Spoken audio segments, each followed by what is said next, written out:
Hey there, friendlies. How's up? Welcome to the 15th of February episode of the Beer Blades and Bushcraft live stream. Got beer? Got a blade? There's a story about this blade.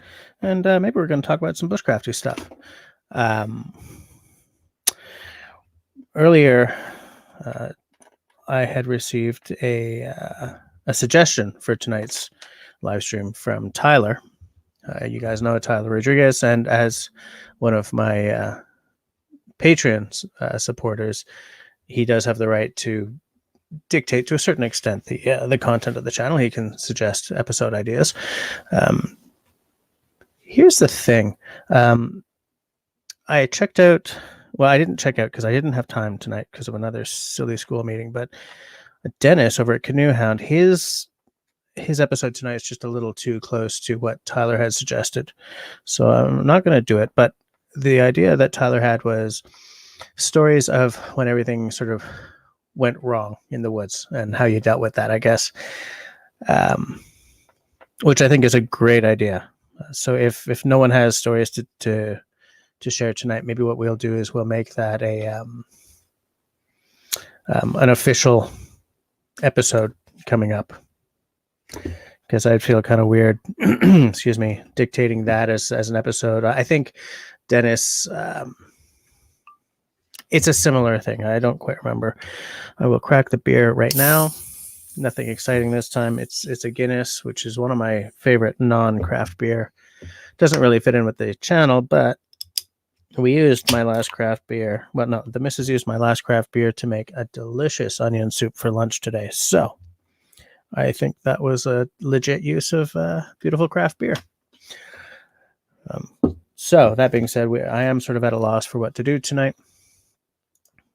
And it's funny because when Tyler had suggested doing an episode about, how do you deal when everything goes wrong in the woods or something, it was kind of apropos because this afternoon, the 2-year-old was chowing down on. We give her these little sort of Fig Newton-y style date square cookies, and we ended up having to pull a chunk of it out of her mouth because she just couldn't. Anyway, it was a stressful little moment there, but so I just thought it was funny when Tyler dropped me a note and said, "No, actually, did I ping him and say, hey, what should I do tonight? I don't remember." But it was an interesting idea, and I think maybe we should do it. Maybe not tonight. Before we go any further, housekeeping. If you are not watching live, but you're watching us time shifted to tomorrow, thank you. That means a lot to me. It's great that you're watching, even though you can't participate in the chat live as everyone else is. And I will also say that if anyone here is interested in the whiskey tasting live stream that I'm going to be having on my other channel on the 21st of February, this is what we're having. Aberlour 12 year. That's a double cask matured. 40%, if I'm not mistaken. And this one excites me. This is a Glengoyne 10 years. If you are interested, pick up one or both, but one of the bottles, and join us on I think it's the 21st. That's as much of cross posting as I'm going to do on this night of nights. And the only reason why I keep mentioning it to you guys is that I know that there are some of you guys who are interested in that and have asked me to remind them. Guinness needs no introduction, kind of needs no description. Okay. I said thank you to, let's face it, it's probably going to be Johnny watching in the morning.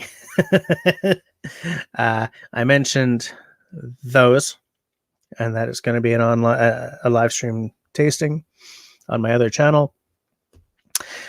And I have opened the beer. So I'm going to say hi to everyone who is with me right now. Who do we got? We got Tenenbaum, always a welcome name in the side chat there.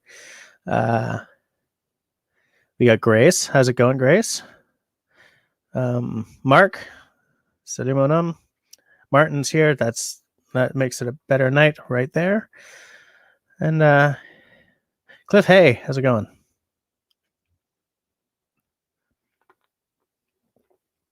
You know, it's funny because Guinness isn't the same from a can or a bottle or even from a keg in, say, North Africa versus Europe versus North America. There are certain recipes that go to certain geographical locations. I'm not about to say, the Guinness is better in Ireland. I don't care. I think that that statement is an excellent way of saying I can travel, and not everyone I speak to can necessarily afford that. So but it's just, I just don't find that Guinness from a can is as good as Guinness from a keg. Guinness from a bottle in Canada is brewed by Labatt under license. Tastes like garbage. I saw another name pop up. I think I saw another name pop up. No, I thought I did. So how many of you guys were watching Dennis's live stream before this? I missed it completely. Had a bit of an emergency school meeting. Yes, Tenenbaum says that Guinness is the beer that drinks like a meal. I often call it a loaf of beer. This was my gateway beer. For the longest time, I said, I don't really like beer, but I do like Guinness.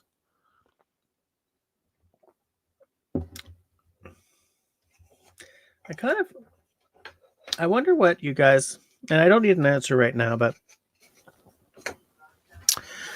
a couple of years ago, what I did was I reposted. I didn't repost. I posted some of my favorite episodes of my channel from the previous year on my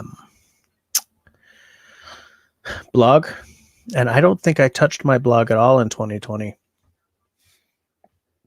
And I was wondering if do any of you guys have a favorite one of my recent episodes? Raspberry Rock Off-Grid Cabin. Hey there, Russell. I know you've got a favorite of my episodes, right? You watch them all?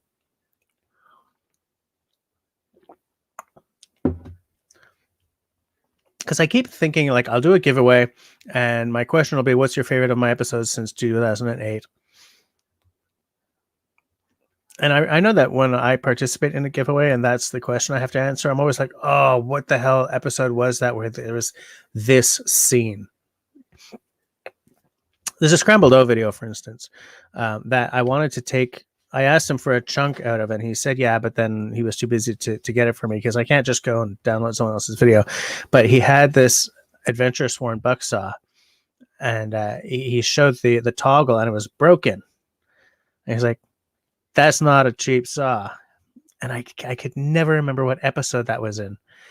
But it was something that popped out in an otherwise, like, the whole episode was good, but that scene just popped out because the reason I have currently 3 beautiful Canadian-made buck saws is because I was just tired of waiting for Adventure Sworn? Yes, Jesse.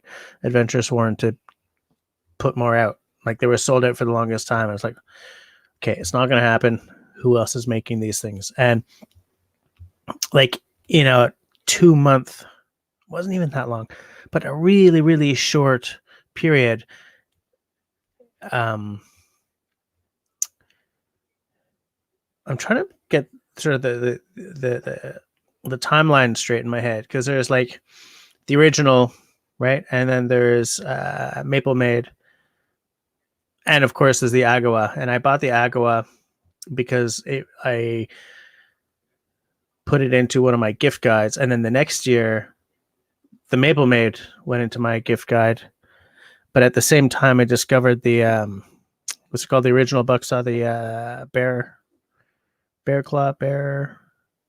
Essentials Outdoors. I was like, I don't need no Adventure Sworn. Look at all this great stuff. I bought all 3 of them. At some point, there will be like a buck saw roundup video coming, because all 3 of them have real benefits, but none of them have all the benefits. Do you know what I'm saying? Why am I talking about this? Oh yeah, because that was a really weird it's because I was saying that like when someone asks me, what's your favorite of my episodes? I end up spending an hour scrolling through their back catalog to find the episode that has the scene that just popped into my mind.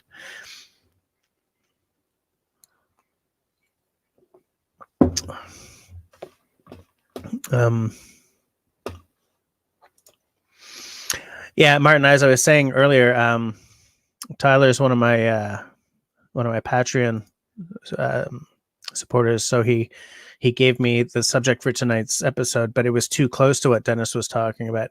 He wanted me to make tonight's episode about you're in the woods and something big goes wrong.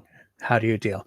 And I think he's not here for some reason, but I think his reasoning was that everyone's got one big story. And I think it would have been a great subject for tonight, but it seemed a little, I didn't get to watch Dennis's live stream because, as I said at the beginning of this one, I was in a school meeting again before this. So I didn't get a chance to see any of Dennis's. I'll watch it tomorrow. I very often will watch the next day. So, Russell, of course, Guinness on tap is different from a canner bottle. It's better. Much, much better.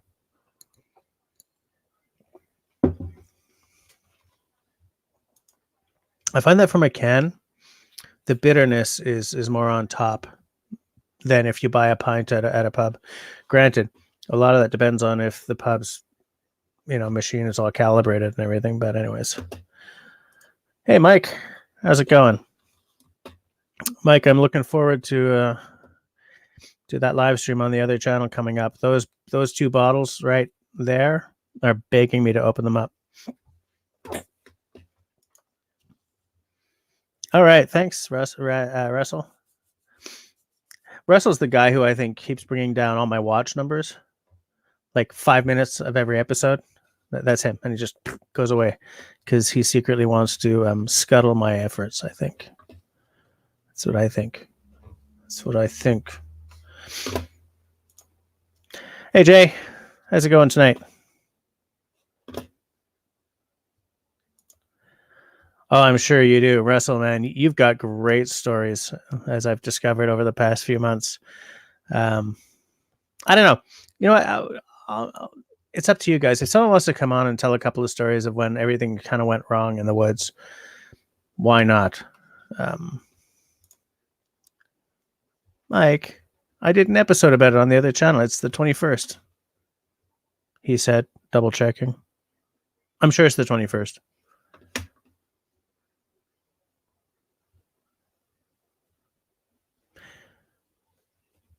I'll message you.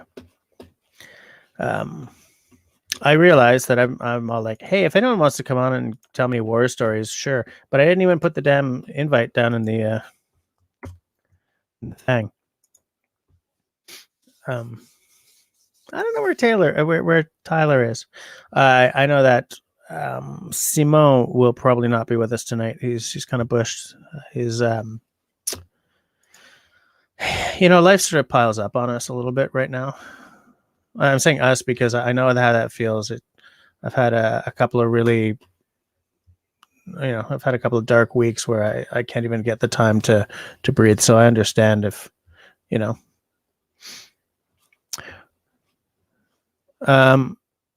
see, there's the thing. I'm not sure. Like, I have a few stories. I was telling, who was I talking to? I was talking to someone in the green room, I think, of one of my live streams. Who the heck was I talking to? But I had this story about a bear ripping apart a tent while I was sleeping in it when I was a teenager. It was my own fault. I had brought a sandwich into my tent overnight. I don't remember. And as I was telling this story, I had this thought that I have no idea if that story is true. I have no idea if my memories of that story reflect the reality of the story, because it's a long time ago. And like, eyewitness evidence is imperfect evidence. Do you know what I'm saying? Because everyone's memory kind of plays with them over the years. And so I had that feeling. I was like, I don't know if this story is true. I mean, I know it's true. I know that the tent was destroyed. I know there's a bear. I know my dad wrecked a pan. I know my sister was crying. But like, I don't remember if the step-by-step of the story that I remember is an accurate representation of the events that happened at that time. But I can tell you that I learned a very valuable lesson.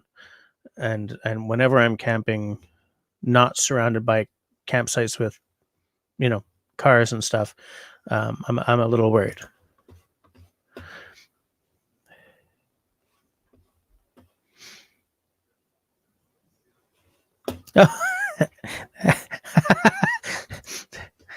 Anthony's back to the question I asked about if anyone has a favorite one of my episodes. That was a fun one. That was a cool one. That was with sales, right? I miss that guy. He moved away, but not permanently. He'll be back, and then we'll hit the woods again.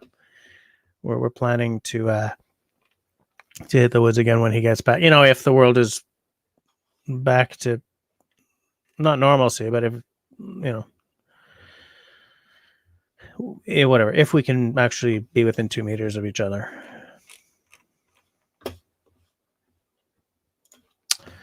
I'm trying to remember who the hell I was talking to when I gave when I was telling that bear story. I'm sure it was in the green room. I don't think it was like on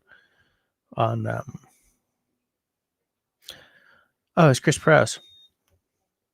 Yeah, she came on for one of my episodes, right? And we were talking and doing a panel discussion. It wasn't one where it was a planned panel discussion. It was one where she just sort of popped up.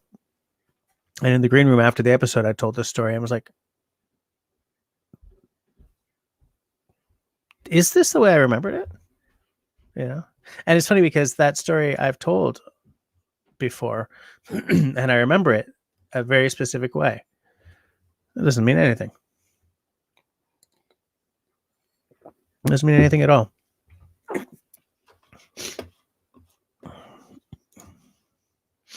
Mark says, often I had bears sniffing around at night, tarp tenting near or in Algonquin. They never bothered us.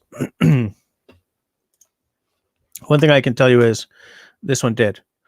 This one obviously had been fed a lot or something and was not afraid of people. And we were down one tent.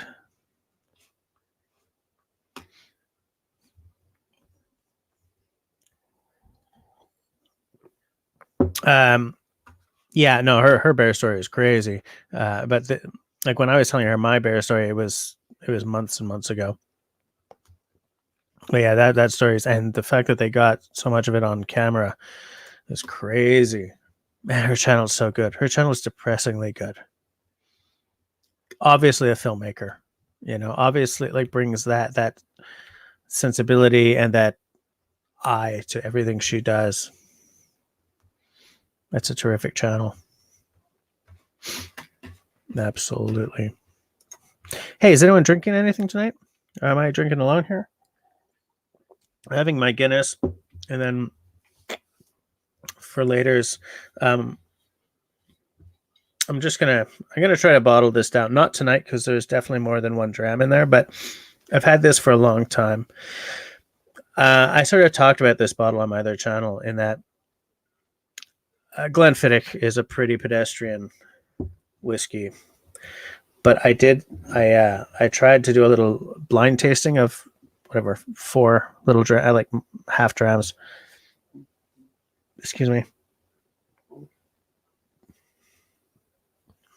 And what I did was, if you're doing a blind tasting by yourself, what you can do is put like a red dot on the top of one bottle, blue dot on top of the other. If you got little colored stickers, and then stick a corresponding dot on the bottom of a Glencairn glass, or whatever nose and glass you're using, and then just sort of move them around and then taste without knowing what you've got. There are certain things, like if something's a sherry cask and something's not, then one of them will be darker than the other. But and when I did a blind tasting and I took my snobbishness out of the equation, for a 40% whiskey, this is a beautiful taste. And so ever since then, I've decided, you know what, maybe I should have a bottle of this around. For a couple of reasons. First of all, not everyone I know is into Scotch, but a lot of people I know will take a Scotch if it's offered. And offering something like this will do both of you favors compared to offering like some of my higher dollar, single barrel cask strength, because cask strength is like 50 odd to 60 odd % alcohol, right? If someone's not like a real whiskey, like a Peathead or something, giving them that stuff, they're not going to enjoy it. But this is pretty friendly. This is like having a Macallan around, right? This is pretty friendly. A lot of people can enjoy this. This is not a whiskey channel, so I'm just going to get past that. But I'm explaining to you why I've got a Glenfiddich here. And I'm going to take a dram out of it.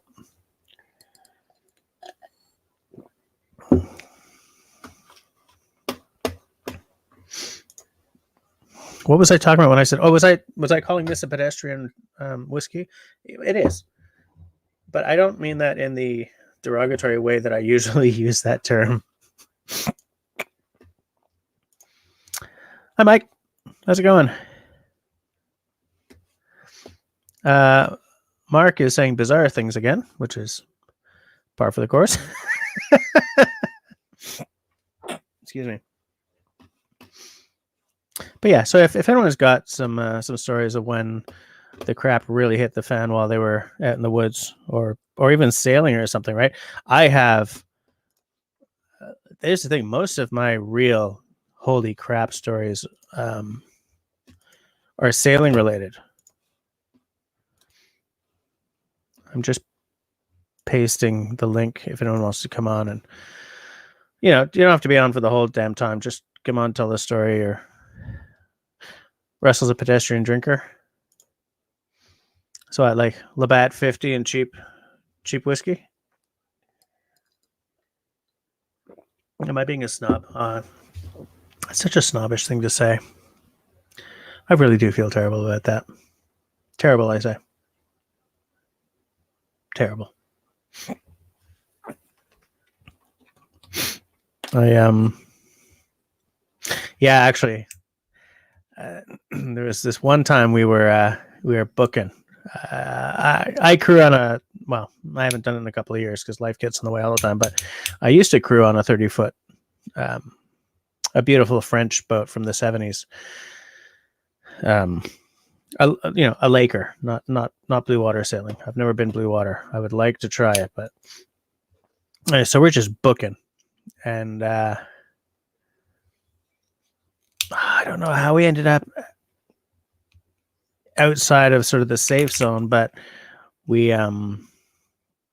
hit a rock. We were going at a good clip. We were going from 4 knots to a standstill. Everyone sort of got thrown forward. One of the guys who was on the boat, his girlfriend was, lying and sunbathing, feet forward at the bow, and good thing she was feet forward because she stopped herself on the on one of the stanchions, right? And here's this tells you a lot about this person. And I'm not saying this because she was a woman or anything. I'm saying this person views the world through a lens of me, because we're clipping at 4 knots and then suddenly bam, and we're stopped dead. And the skipper and I are like, okay, damage control. The guy whose girlfriend this is, who is not experienced, was like, oh my God, what's going on? And her, ow, my foot. Like in this really kind of indignant way. It's like, but all this is happening fast, right? So the skipper and I look at each other. I just know, get down below. Are we taking on water? And, he starts, like, he kicks the engine in. Like, okay, first we drop the sails, then he kicks the engine in to see, are we stuck on something? No, we're moving backwards. Okay. I'm down below. I'm pulling up the bilge boards, taking a look. Is there water? Is there water? Phone rings, and it's the missus who has to give me shit about something, crap about something right then and there. And she's talking about it, and I'm sort of saying, I got to get back to you. We've hit something. I have to make sure we're not sinking. And I guess I'm talking fast, and it was just this weird kind of surreal moment where it was like important that the message gets through, but it's also important for me to get my message through. And I finally said, I think we might be sinking. And I hung up. And we didn't sink, because what had happened was, it wasn't the bow of the boat that hit. Okay. It was the keel. It was, this whatever, tons and tons of lead. That's what hit the rock. Didn't get torn off or anything. But when the boat came out of the water for winter, not for winter, they took it out to do an inspection like that day or something. There was a really big dent. The nice thing about lead is you can sort of heat it up and work with it a little bit. I've ignored you guys, but I felt that I needed to give you guys a story.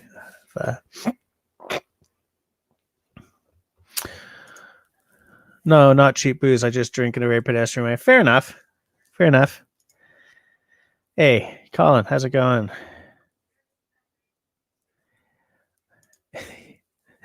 Pretty much. Just seeing who's with us. Hike with Mike says, had a bear encounter and a gator encounter, but scary event I had was just being in the woods and letting my imagination get the best of me. The mind plays games with your head, and the unknown is scary. That is actually true in a way more personal way than I would like to admit. It's funny because I'll be sitting here in the basement with like no lights on except the blue thing in the back and the screen here, which is how it is right now because I forgot to turn on my lights. Who cares? It's done now. And I'll be fine. I'll be absolutely fine most nights. And then one night I'll just be sitting here in my mind.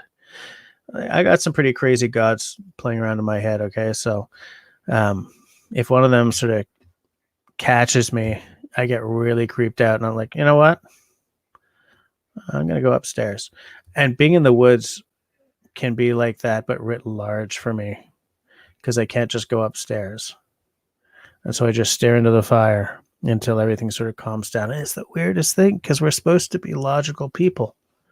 We're not supposed to be afraid of things that go bump in the night, but we are. We are, and it's primeval. I think it comes from a time when Martin, if he's still here, will probably say we'll probably have a more educated reason as to why. But I think it's because it's something primeval from way back when, scrabbly ass prehistoric people huddling around a fire after a fire has been discovered as a beacon of safety. Because without it, some saber-toothed cat could carry one of them off in the night or something. That's where I think it comes from. Because that's the only thing that I can think of, unless you're like damaged goods or something, that can have that basic an effect on people who consider themselves to be above superstition, above basic animal instincts, and above all that natural stuff. I think when we started lighting the night, everything changed, but that doesn't mean that everything changed, right? Lighting the night means I can sit here and talk to you guys. Whereas 4,000, 5,000 years ago, if the sun goes down, it's pretty much bedtime. But that doesn't mean that those people, the people who walked out of Africa or the people who grew up like on a prehistoric steppe somewhere,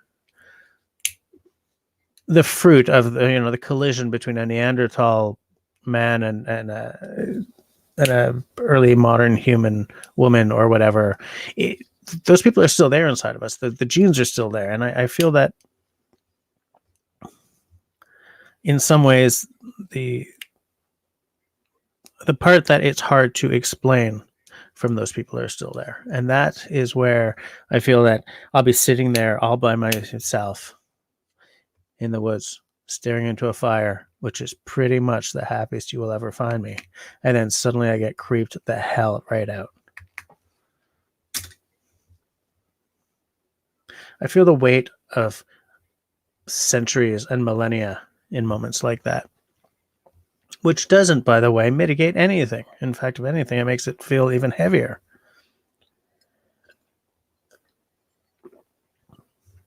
But I'm someone who likes to think about the prehistoric and the basic and the primeval. I love thinking about that stuff because it's so interesting to me.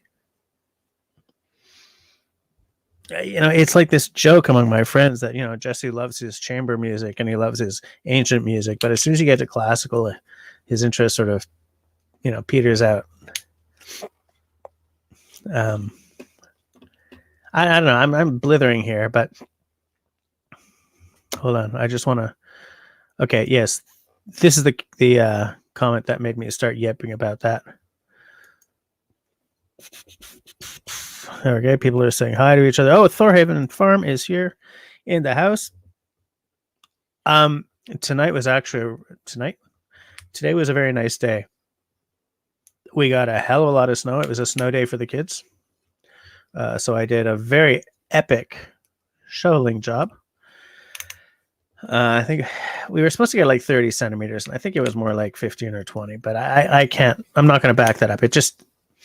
I feel that when I was a kid, a snow day meant snow to here, and that nowadays a snow day is like this much snow. Do you know what I'm saying? Or like, anyways, but that's me being a curmudgeon. Hold on, one thing. Yeah. I'm an Isla guy as well. I'm a peathead. Isla's where it is. Isla's where it's at for me. But since last March, I've been expanding my horizons in a big way. I've even been trying out bourbons. I'm still a wet behind the ears beginner at bourbon, but I've been working at it. Those two bottles are, as I was just saying in the early part of tonight's live stream, that I'm doing a live stream tasting of those two bottles on my other channel on, I believe, the 21st. And it's funny because the entire reason I'm doing that is because of Mike Morton, who I think is still here. He suggested that. And so I was like, all right, we're going to do it. We're going to do a live stream tasting because I don't know how that would work. And so I've worked it out. So that's what those two bottles are doing there. But yeah, I'm with you. I think, you know, things like Kalila are, and Bowmore, I like them to be more cask strength. You know, Lefroy. My first Scotch, like the whiskey that was my gateway, was actually Lagavulin.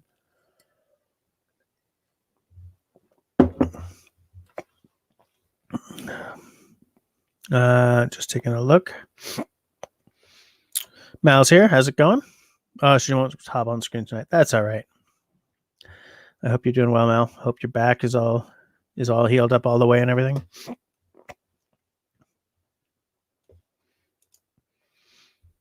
Wow, koalas making noise in the dark. I'd never even thought of that because, of course, my entire reference is North American.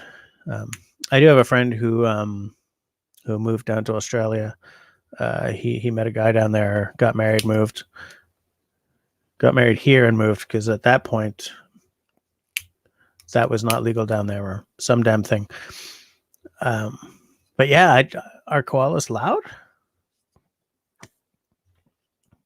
Never, like, I have this absolute tourist view of what a koala would sound like nothing. Like, I've never even heard a koala say it, not say, but like make a sound with their mouths. The mood to build a fire captures that primeval fear very well. I've never checked that out. So I'm putting myself a note outside the chat window because I keep like, oh, cool. And I make a note because in StreamYard, I can, there's general comments and then there's private chat. And I sometimes just drop little notes in something and then close down everything and lose my notes. So I'm putting that note in a different window to build a fire. Okay, I'll take a look for it.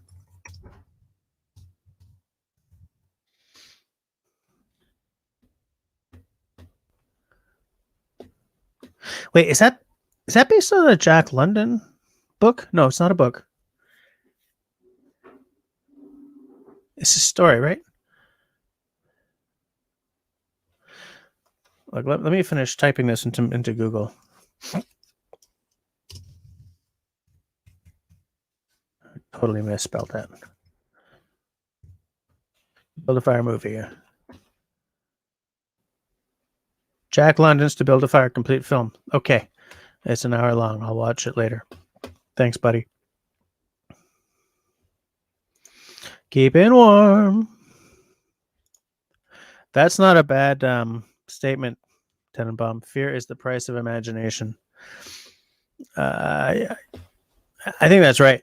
Because it sort of dovetails nicely with what I've been saying about how I'll be sitting here in the dark and do, and then suddenly feel really creeped out for no bloody reason and just shut everything down and go upstairs. So weird. Quest for Fire. Yeah, I love that film. I don't know if I would love it as much now because I don't know how well that film would have aged, but I watched it a lot at one point.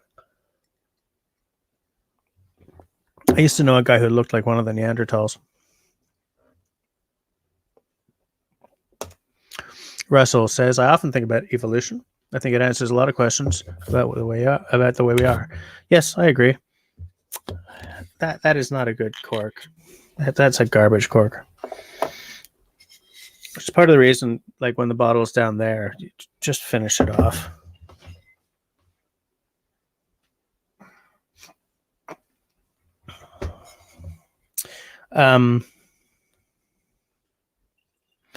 In some ways, evolution is the coolest story ever told,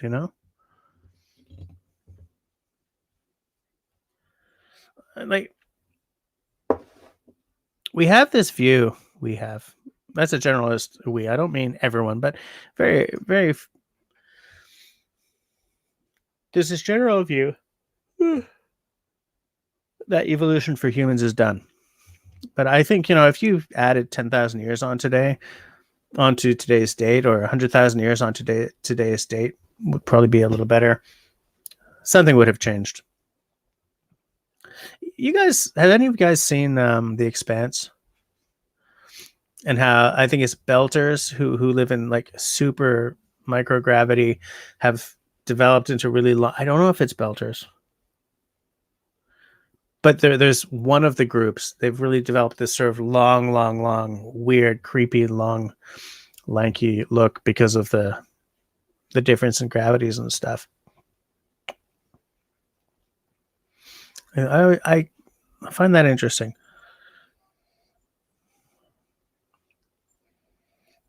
Yeah, it's a 40%. So there's not that much interesting happening here, but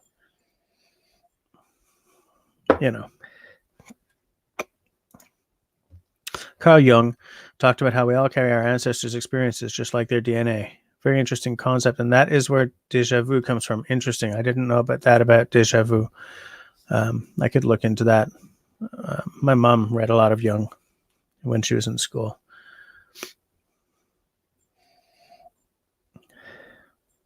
Something fruity happening there. Okay, Mark Pootmans, I want you to watch what I'm about to put on screen in quick succession, okay? Mallory says, hey, Russ. Russell says, hey, hello, Bangless. Mallory says, Bangless. And then laughs at his poor ass. See, I'm not the one who is all about the bangs. Oh, I'm glad your back is better. This also tells me that I'm really behind on the chat. I'm going to see if I can... Really? Armadillos wandering around in the woods. Here's a lot like a large bear walking the dense brush. Wow, that's a lot louder than I would have thought. Oh, hey, Dauber. Yeah, and I got it. Sounds.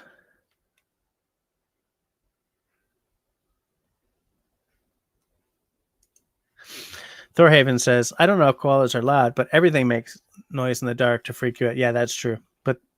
But do they taste good is the question. I have no idea. Yes, you're right. We're on the 16th. Sorry, I had a work deadline the 15th, and I've been sort of doing my supporting documentation all day. Sorry about that, guys. I'll fix it later. I'm going to forget to fix it later.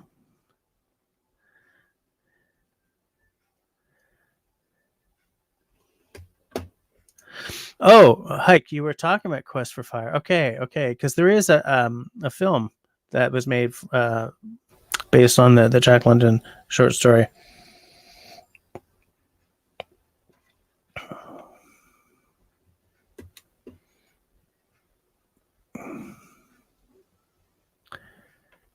I'm just taking a look at the side chat here because I am way behind. I'm seeing if I can. What I want to do is sort of scroll to the bottom, but without, like, if someone drops an actual question or something interesting, I don't want to skip across it, you know?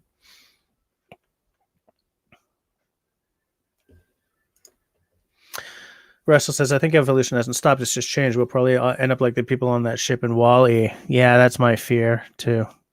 Absolutely. The amount of knowledge that has been lost to history is unreal. This is Thorhaven. Humans are so advanced. Humans were so advanced way before most people realized. You know, there's an interesting, very modern parallel to what you're saying, Thorhaven. And that's that, depressingly, NASA has lost tons of space photos and data because of the march of technology and how they no longer have machines to read some of the old tapes. And this is part of the process that went into the designing of like the 10,000 year clock and all that stuff that the Lazy 8 Foundation, the Long Now Foundation, is doing, right? They're saying that in order to keep the information intact long into the future, like long term, you have to ignore the digital aspect and print analog. And I've got this sort of this disc, this, I don't remember what they call it because I haven't looked at them at their site in a long time, but this nickel disc essentially with bajillions of gigs worth of information printed on, laser printed on it, like microscopically small. The theory being that 20,000 years from now, when someone is digging up our civilization, they don't have to have a Windows 10 machine to read the information on that disk. All they need to be able to do is magnify. And there's a Rosetta Stone. It's got like all the major languages on it. It's got all the major works of literature. It's got, you know. And I've come around to thinking that that's really the only way you can even pretend to future-proof your data. Excuse me, guys. Around here somewhere, I've got like all these Easy 135 cartridges from when I was in film school.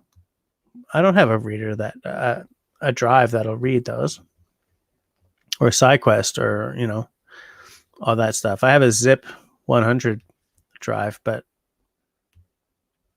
you know, I don't even know if it works.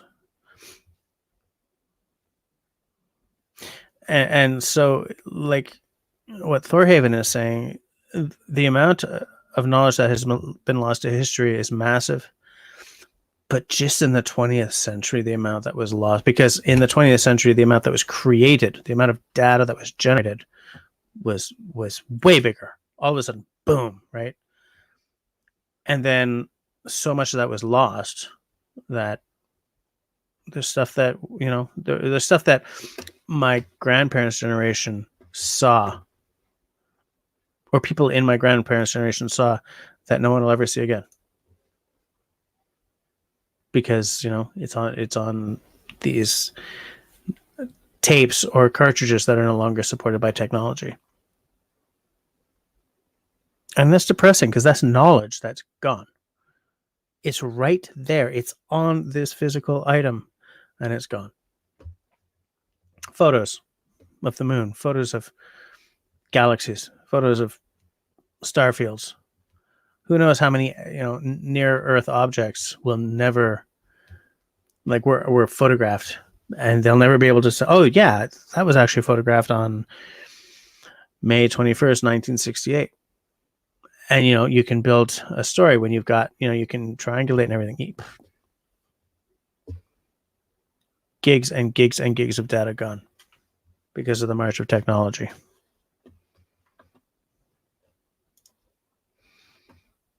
Are we going to get into this? Let me just see. I'm going to try to catch up here, guys. Russell dropping the knowledge again. The ability to make fire is what separates us from fish. Absolutely. That's one of the things.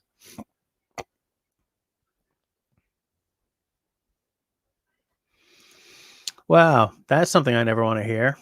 Hike with Mike says, I've never heard or seen a Florida panther in the wild, and probably never will since they're almost extinct, but their cries at night supposedly sound like a screaming banshee. Nope.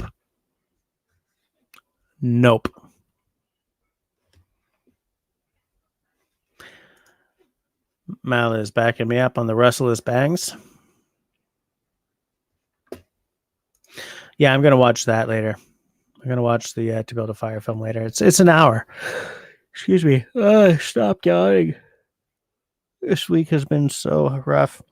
Today, man, 2 kids in the house.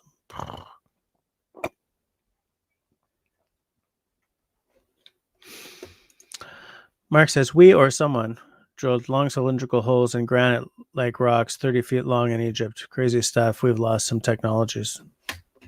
I think there's a lot of stuff that's been lost. And I'm not even getting into like tinfoil hat, the aliens built the pyramids thing. I mean, just the transition between Roman civilization and the Dark Ages shows you that you can lose everything like that. And then it takes centuries to build it back up, or millennia.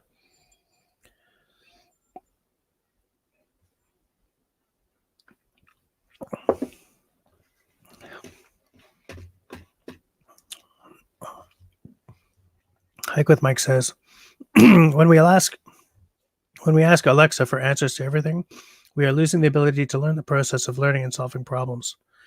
I don't ask Alexa for anything because I don't have any Internet of Things crap in my house. It is in a tertiary way related to what I do for a living.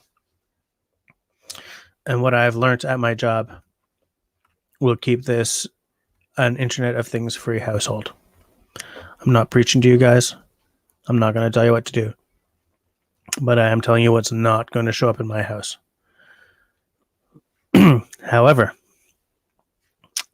I have an iPhone. And so I don't have Alexa, but I do have Siri. And there are a lot of the same concerns with Siri and as there are with Alexa. The fact is, I can't get by without a phone. I can definitely get by without an IoT enabled house. I don't need Nest. I don't need Alexa. I don't need to be able to turn my lights on with my phone. But what Hike with Mike is saying here is very true. And it's true of the phone as well. Here's a thing that you should try next time you're with people in a bar, restaurant, living room. All the things we used to do before COVID killed the entire world, killed all the fun. Have a discussion but make it a ground rule that you can't Google the answer to anything. My mother's generation couldn't Google anything. My mother still doesn't have a phone. I bought her a cell phone at one point. She was just like, I can't handle this. I would be trying to call her. And I'd say, Mom, I said, well, I had it off. Why'd you have it off? Well, because I wasn't using it. No, Mom, And so, but that generation could remember stuff. They had recall. They had knowledge. They didn't have knowledge in their pocket. They had knowledge in their head. And so I like what Hike with Mike said here, because it reminds me, because it allowed me to, espouse on two different things. But, hold on. Mal has to go rest. We'll go lay in bed and watch on my phone. Been on a mad painting spree all day. Mal, painting. I want to know all about it. That room back there is finally painted. The missus painted it up. So I'm going to be moving all this. Right now I'm going through and throwing away stuff, and then I'm going to be moving all this, and then all that mess behind is going to be gone. It's going to be glorious. And then I'm going to have to keep it neat and tidy, which is a weakness of mine.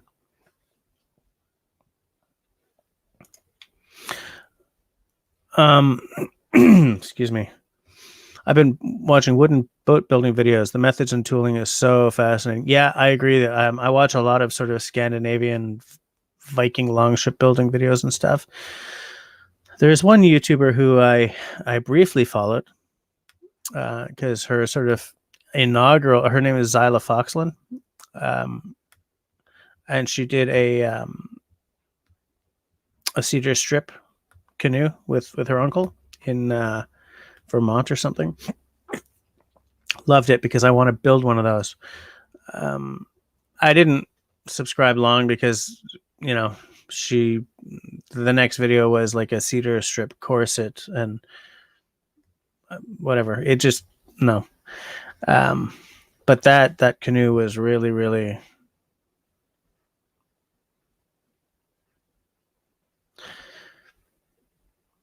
there are certain crafts. I don't mean crafts as in watercraft. I mean crafts as in the skilled creation of things using older techniques, that even though the lines of something are arrived at in a mathematical and methodological way. I'm sorry, I don't know that word in English very well, but when there's a method to the madness and it has more to do with performance than looks, but the result is still beautiful, that really gets me. I'm thinking about this Supermarine Spitfire, by the way. The Lancaster Bomber, my all-time two favorite flying machines. They weren't designed by guys who are thinking about aesthetics, but they're still so damn gorgeous, and they sound beautiful, and blah, blah, blah. And cedar strip canoes do the same thing to me. Like, there's magic in that kind of creativity. There's magic in the way that these cedar strip canoes just look. It's all logical, sure. It's not done necessarily well. There's a lot of aesthetic design nowadays, but I mean, the idea behind it wasn't to create an aesthetic item. It was to create something that was strong and as light as possible and repairable, and other things that people who are really into paddling and historical stuff know. But there's just such a sweet line going on there. Lots of them because of the wood and the way pieces of wood look together. Whether you're talking about a cedar strip canoe or a cutting board, the checkered surface cutting board, there's just something magical about wood.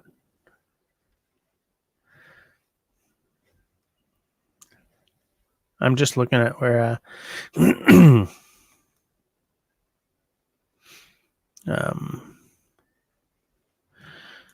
I guess we're not getting Russell on tonight. No, Mal does not have bangs, much to Russell's chagrin.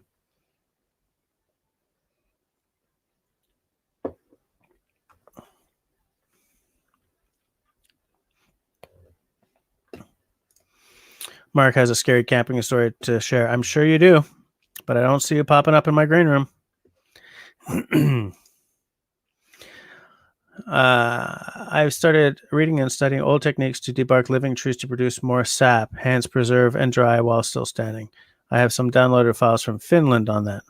Now that's interesting. I know that here in North America, there's a First Nations people that take the bark off of,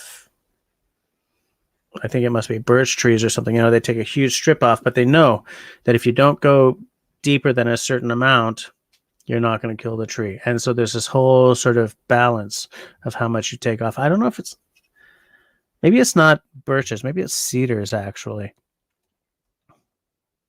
I think it might have been. Hey, Ethan's here. Everyone say hi to Ethan. Crumbs. Ethan got here a while ago and I missed it. Sorry, dude.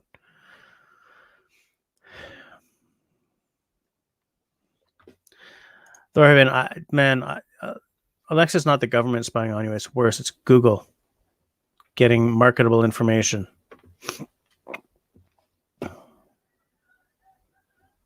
Oh, Russell steps in there. Yeah. Russell, can I use Bing? Who am I getting? I can't even spell Bing. What time is it? Can I have a time check? Is it currently 4 minutes to 10 o'clock? Grace, yes, exactly. When I was a kid, it was dictionaries. People actually had like those 21 volume encyclopedias. There's none of that left. It's all Wikipedia and Google.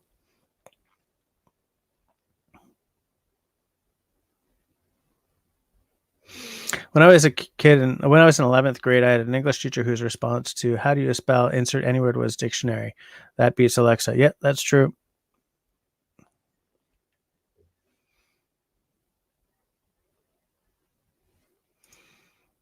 Did anyone ever text Cha-Cha for answers back in the day? I don't even know what that is.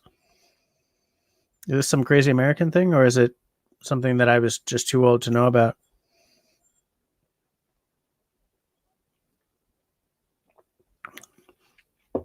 The problem with the 40% whiskey is that they're just too drinkable. You just boop.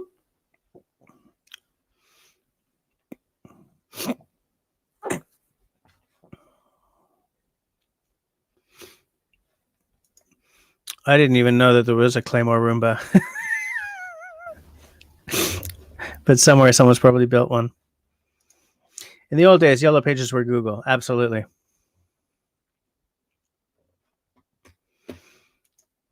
Right on, knowledge in your head, not in your pocket. Well said. Absolutely. Yeah. And I'm saying that as someone who, since getting a smartphone, has really gone the knowledge in my pocket route on a lot of things. My memory is crap anyway. I've got a mind like a steel sieve. So maybe having a brain in my pocket was a good thing for me, but it's like, I wish I had the recalls. There's a fiddler that I play with on occasion. Well, when the world isn't ending, who has no cell phone. And when we're at a gig and someone hands us like dates and we say, "Can you do these ones?" And he says yes. He never writes it down, but he remembers. Never had a cell phone. Never had a smartphone. Pothead remembers everything. It's the craziest thing. Mark wants to be added to the stream, but there's nothing there. It's just a blank screen. I'm just waiting for him to take him off until he's ready to go.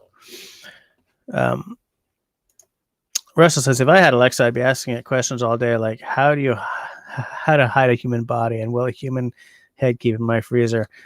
Yeah, that's an excellent idea, Russell. Just do that.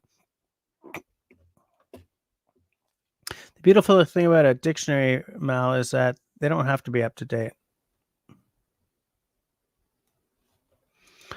Oh, Russell. You're asking for trouble. I asked Alexa what her favorite album was, and she said Songs in the Key of Life by Stevie Wonder, and I thought it was cool at first, but a record company probably paid her to say that. You're probably right. Oh, Mark is ready to speak. Hey, I'm here. How's it going? It's good to see you guys. to see you guys. Oh, you're buffering, dude. If you want something for Christmas, Am I? say it out loud beside your spouse's phone. That's pretty true too, Mal. A great idea. Yeah. The buffer gonna stop misbehaving. Whew, you are buffering bad, man. Go restart your modem. Okay, I'll be back. I'll be back. All right. Oh, now you're not buffering anymore. Oh, really? Oh no, you are. Forget it. Forget I said now anything. You're buffering. It's not me. Guys, who's buffering? Is it him or me? I bet you it's me.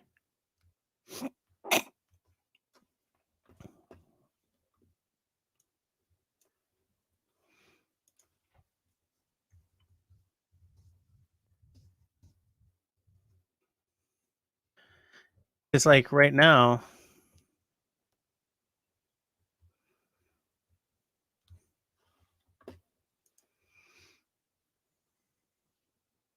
I'm just seeing if it was Mark or if it was me, because Drops Family Garden says I was frozen, but I'm looking at myself on the YouTubes next to this window, and I didn't see any freezing or any buffering.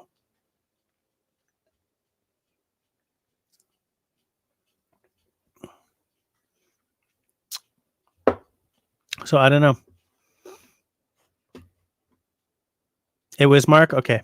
Hey, Brandon. Oh, thanks. Thanks, Russell. Thanks a lot. You cut me deep, dude. Cut me deep. It's okay.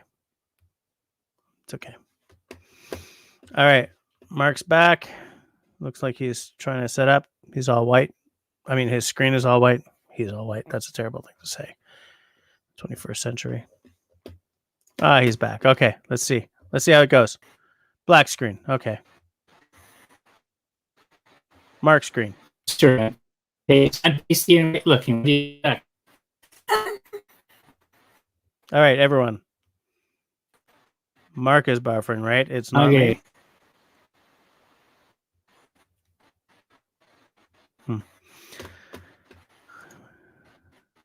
No. If I'm still having problems, I'll just reboot and come back. Yeah, you're still buffering pretty big. Thorhaven Farm. I have another whiskey. I have another channel that's dedicated to whiskey. I will put the. I'm putting the name in right there. So if you want to go check that out, that's cool. My first live stream on that channel will be the 21st, which is when we're wrong way, tasting those two guys there. But yeah, Tenenbaum, that was a good suggestion. That was a good suggestion. I should have said that to him.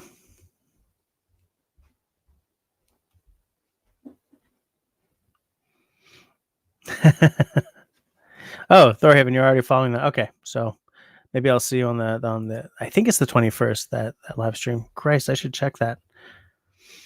Yeah, Ethan says, "Rest in peace to Mark's internet."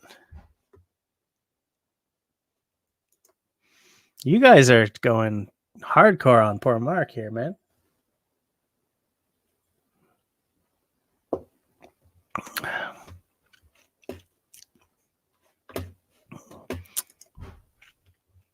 Mallory is at promoting Ethan's behavior while not saying anything that could get her into trouble. It's very smart.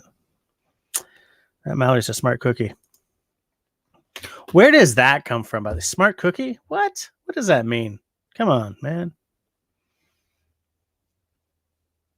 I'm waiting to see if Mark can get back on. So he's rebooting. I'm swirling scotch.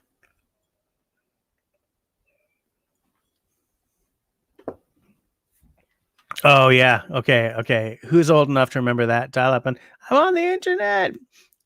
Yeah, someone would pick up the phone and you get kicked offline. It's like, I was downloading a picture. It had been going for 4 hours. All right. Night, Mal. Nice to See ya. Have a good sleep. Oh, snap. You guys are going hardcore on poor Mark. If I looked up fail on Google or the dictionary, Mark's internet would be there. Snap. Hey, Simo is here is here after all.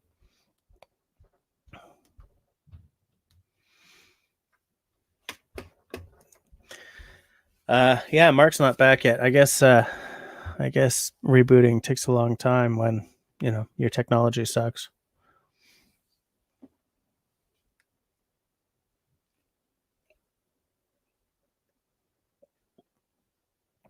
Now, I kind of wish that we had like 4 people on right now because I kind of have to go pee. Okay, Dauber. No, that's not cool. That is not cool. That's an inside joke, first of all. So we're being cruel to those who aren't great big jerks like you. And second of all, I have to drop that dude a line because I haven't dropped on a line in a long time, and I need a couple of handles. And we're supposed to get one for Simo's double. Actually, at this point, we could probably ask him for an octagon.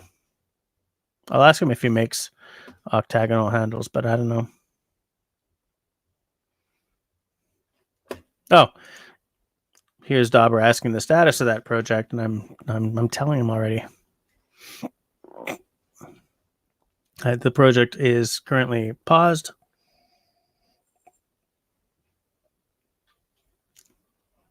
Life just got in the way,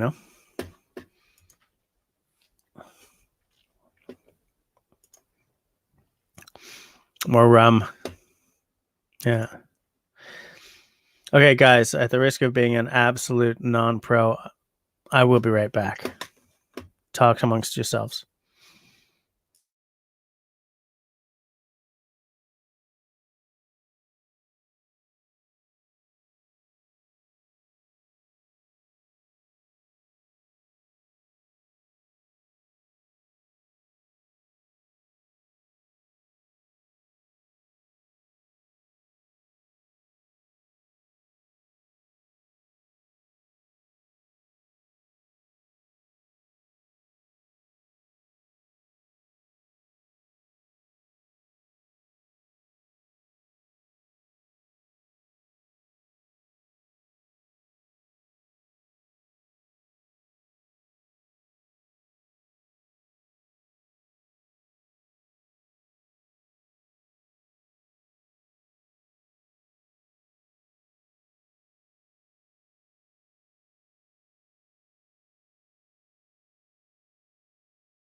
So disappointed in myself. You guys, I love it. Jesse steps away. Is this this is the moment? Can it be true? Can we? Yes. Do it. What you guys are talking about, what these guys are talking about is taking over my channel. Hey, speaking of which, someone took over one of my Instagram accounts and started posting like Russian wives to. The access was from somewhere in Russia and used one of my accounts to post stuff to many other accounts also in Russia and the Ukraine.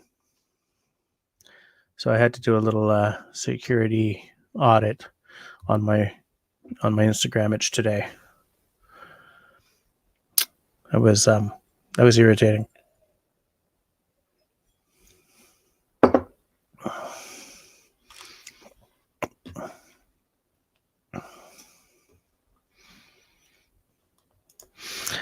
I believe in you guys. You guys, I really believe in.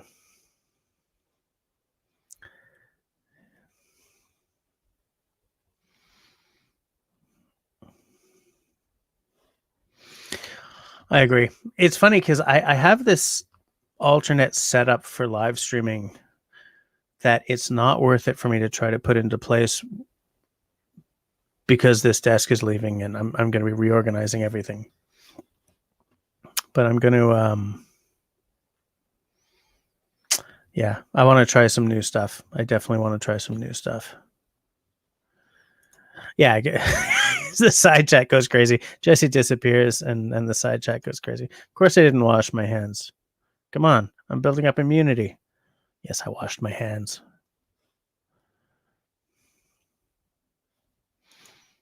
Someone had to go there, right?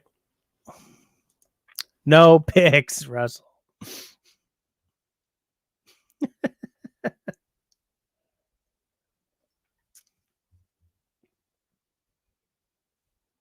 Yeah. It's not much to a 40%. It's too drinkable. It's way too drinkable. Like, because it's only a 40% alcohol by volume, I could finish that tonight. But I would probably regret that because that'll sneak up on you.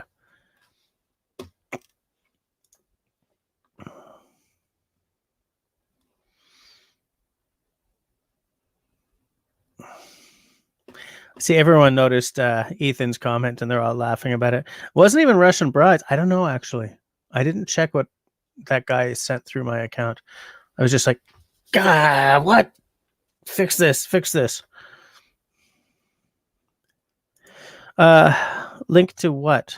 What was I talking about, Mark? Oh, I know what you're talking about. Mark's back. Link copied. Link pasted. What? What? Boom. Yes, link pasted. Hey, Dave's here. I was just regaling everyone with a story about how one of my Instagram accounts got hacked and used to distribute something from one Russian dude to many other Russian dudes. And I was afraid to open the link, but it did have a really good-looking woman on it. So I'm afraid of what my account was used for. So I spent some time doing a little security audit of my Instagram image today. We were talking about, I told a story about when,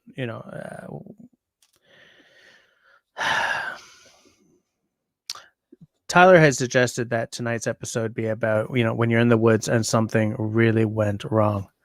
And I thought it was a great idea. And then I saw what Dennis was doing tonight and I figured it would be a little too similar. So I said, look, if someone wants to come on and tell a story about a time where there's, out there in the woods and something really, really, really went wrong, you're welcome to it. But that's not what I'm going to make this night about. But then I might bring that back as a subject for a future live stream.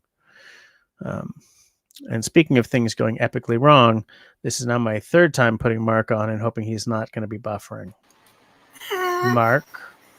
I are here. Am I buffering? You're not buffering. Congratulations. No. Sometimes it pays to reboot a Mac. Every now and again it does. I reboot Windows a lot more, though. Yeah, I was going to say every 2 weeks. Whereas Windows I have to do every night.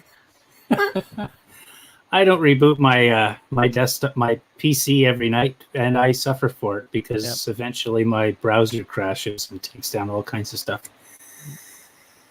So, do you have a story of when everything went horrible? Yeah, it was college days. John Abbott College, Outdoor Adventure Club participants, or some of the keeners that really liked going out into the woods or go canoeing, would often get invited on classroom trips that were backpacking and hiking class because we had an outdoor adventure program.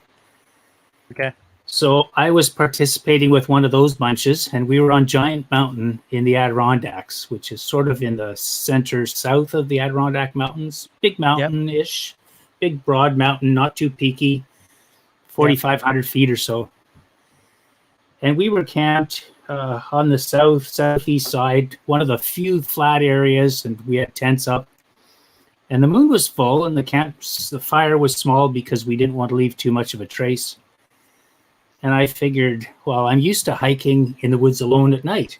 Let's go for a little walk down to the and go enjoy the place where we're not under the canopy and we can see the moon and have a chit chat. So I've invited a few people, and everybody said, yeah. So we were about 6 of us. And off we go to the creek. And I crossed the creek, and everybody stayed on the safer side of the creek. And we walked about, 75 feet or 100 feet downstream, and the creek is about just a bit farther than you could leap across by foot, 5-6 feet wide. And we're chit-chatting about, normal late teenager stuff.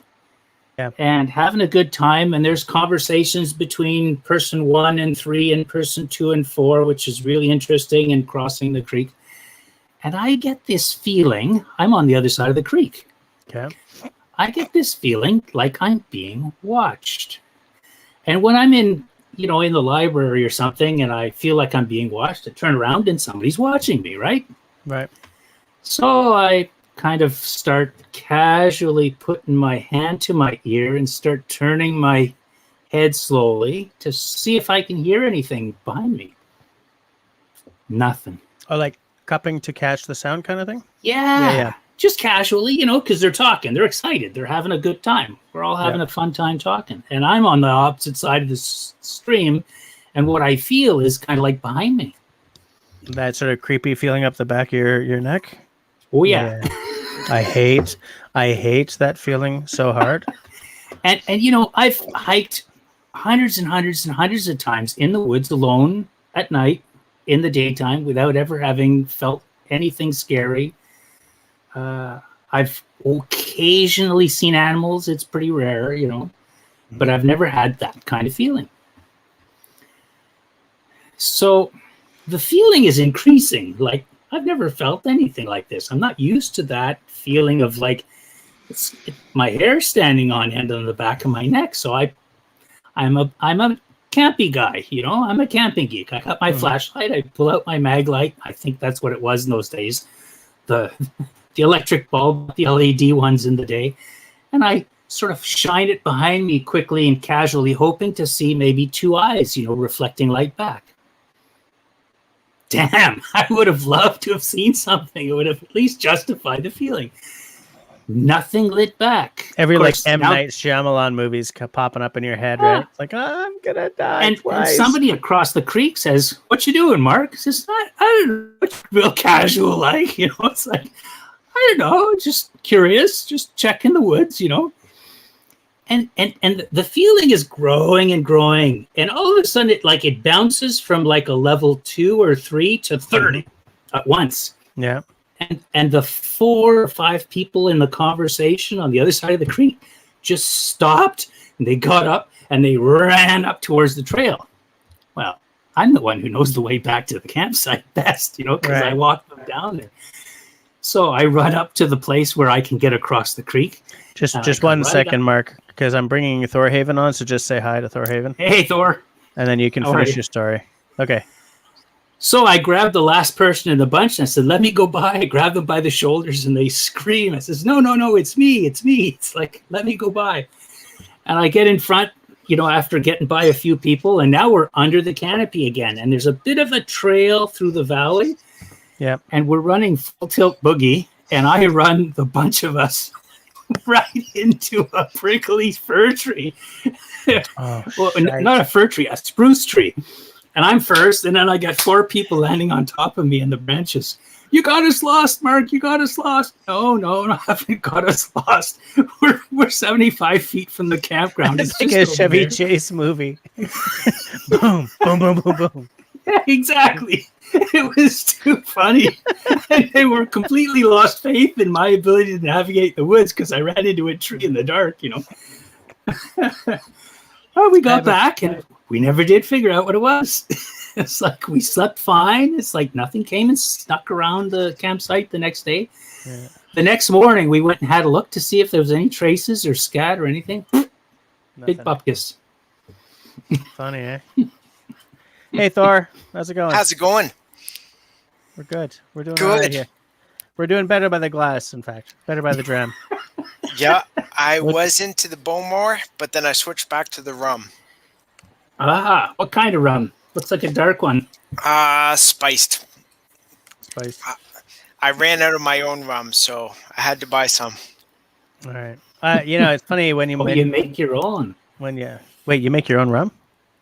No, he doesn't. Come on. Thorhaven, do you make your own rum? No. I distill water. He distills water. Flavored water. Exactly. Yeah. Distills water. It's funny that you mentioned Bowmore because the first whiskey that made me into whiskey was Lagavulin, and then I moved from that to Bowmore for a long, long time, and then I sort of moved on from that. But I should probably get another bottle of Bowmore into the rack, I think. Lagavulin was always one of my favorites. Ardbeg was basically my go-to. I used to always have an Ardbeg 10 on hand. Haven't had one in a long time, but I just got an Ugadal and a Wee Beastie.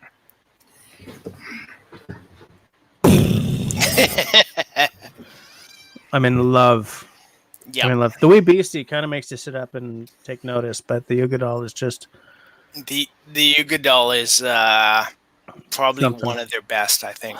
It's amazing. Yeah. But this is not the whiskey channel. It is not. So you got some stories. Yeah. My story was when I was in the reserves. We were up at base Borden. Borden. Okay. Yeah. Blackdown in April. Mm-hmm. Doing a training exercise. And basically at that time I was a no hook private. So just doing my courses. Like no hook, so blank sleeve. Yeah, okay. Exactly. And at that time we were on patrol in Borden, and it was April. I had my backpack with my gear as well as the man pack radio. So the big ass radio that you carry for comms. Yep. And our Master Corporal kind of got us lost. Instead of the LT, it was the Master Corporal that got us lost. So we were trying to hike back, and we were supposed to meet... Sounds like an on-purpose sort of thing. Yeah, exactly. So we were supposed to meet... Wait, just 1 second. Everyone say goodnight to Outdoor Dauber. He's gone. He's gone off to bed. Night, Dauber. Yeah. Okay, keep going. This is going to be amazing. I know this is going to be great.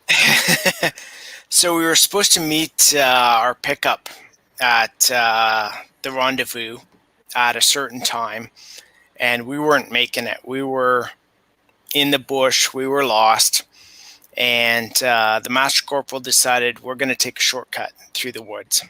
So we did, and we came across this beaver pond. So we hit this beaver pond, and there was still basically the thin layer of ice, just the crust on the top of it. Yeah. You know, there's still there's water showing, but there's still, that thin layer of ice. Yeah. And so the guys started crossing, and everyone was doing okay. And I started crossing, and with the weight I had, one of the little branches, logs gave out, and I went down. Because you had the radio and everything. Yeah. And I'm not a small guy either, so I kind of went down, and I actually fell backwards and landed in the water. And my first reaction was keep my rifle above the water. Yeah. So I had my one hand down on the bottom of the water, the backpack and my man pack, and basically so my head and my rifle were above the water, and I'm trying to keep myself above. Whoa. What month was this again? April. Yeah, but you're up with... Oh, man, that must have been cold. Yeah. So... Survival situation. It wasn't too bad. Like, it wasn't that, January, February kind of shock where you're trying to get your breathing under control and, you're in a life or death situation. Yep. It was... oh shit, this is cold, but it wasn't so bad. So one of my little buddies comes along, and he's like 110 pounds soaking wet, and he grabs me, and he's pulling, and he can't pull me out. So he's calling for the master corporal and the other guys, and finally it's basically 3 of them that grab me and pull me out of the water. And we get on that beaver dam, and we start walking across. Finally, we get across. You need a fire, man. Yeah, I did. So we're hauling, and we make it to the rendezvous. None of the Milcots are there to pick us up.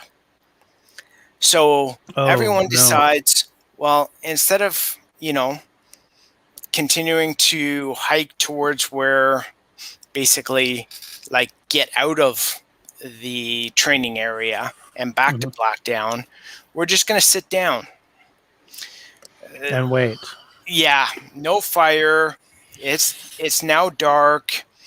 I've been in the water in April in ice cold water, and I have no other clothes, nothing. And silly me, I decided to sit down as well, not knowing any better to like keep moving or do anything else. At that time, I just sit down. And I started shaking. Yeah. And I'm turning blue, and my teeth are just chattering nonstop. Yeah. By the time the Milcots arrived to pick us up, I couldn't speak. I was just like uncontrollably shaking. But we get back to Blackdown.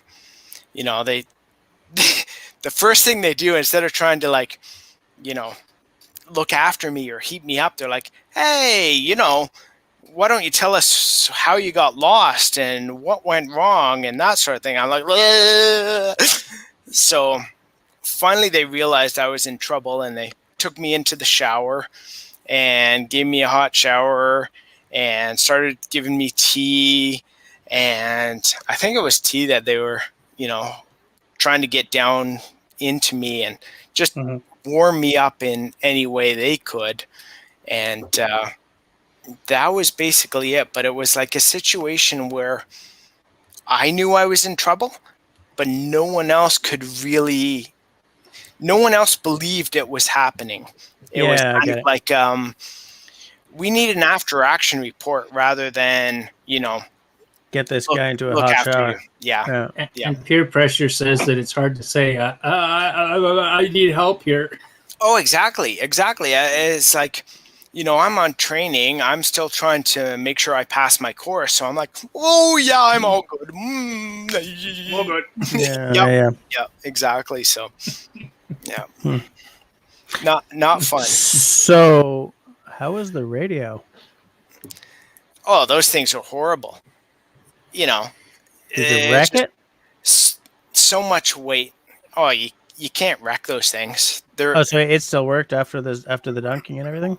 Well, Just they never worked, period. Point well taken.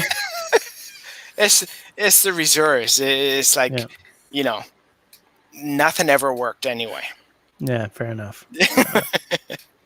I'm not going to ask you which regiment it was, because that might give your geographical location away, but Queen's York Rangers. Armored reconnaissance. Armored in an Iltis. Oh, okay. That's armored. Yeah. It'll stop at 22. The way Romans were armored. 7 seconds we had to live if we ever got into combat was what they kept telling us. So literally, as I said, we're armored the way the Romans were. Yeah. We called it death recce. Yeah. So if something happened, they would know where the enemy was because we would not respond. Yeah. But they're not really armored. No. Okay. No, that's fine. That would have been an even crazier story, though. Yeah, they threw us into this unarmored thing and threw us behind enemy lines, and then we all died, so they knew where the enemies were. But it was a situation that I learned from, that when you're in trouble, you really need to say you're in trouble. Yeah. Whereas a lot of the time, I think people will say, no, I'm good. I'm good. I can make it through it, or don't ever be afraid to ask for help.